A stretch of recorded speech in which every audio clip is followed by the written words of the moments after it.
Hospital போகாம இவர் இப்படியே இருந்தா உயிருக்கு ஆபத்து ஏற்படுமா?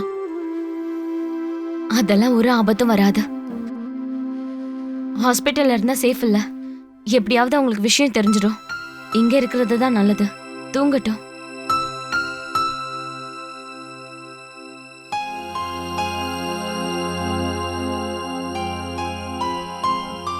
சுஷீந்திரனுக்காக மனமாற வேண்டிக்கிறதுக்கு பவித்ரா இருக்காங்கல்ல. பவித்ராவோட அக்கறை தான் சுஷீந்திரனுக்கு இப்போதைக்கு தேவை. மனுஷங்களோட உடம்ப பத்தியும் உடம்புல இருக்கிற நோயை குணப்படுத்துறதுக்கு தான் நான் படிச்சிருக்கேன். இப்ப நீ என்ன சொல்ற? உங்களுக்கும் சுஷீந்திரனுக்கும் நடுவுல இருக்கிற நட்பை பத்தி எனக்கு பெருசா எதுவும் தெரியாது.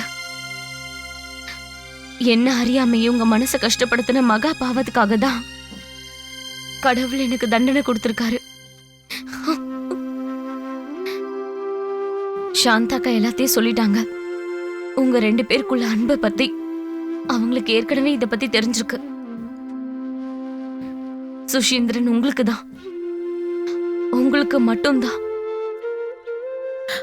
ஆனா அது என்ன அறியாமலேயே அவர் மேல ஏற்பட்ட அன்பு அவ்வளவுதான். சுசீந்திரன் மனசுலயே நினைச்சுக்கிட்டு மறக்க முடியாத அளவுக்குலாம் ஒண்ணு இருக்கு.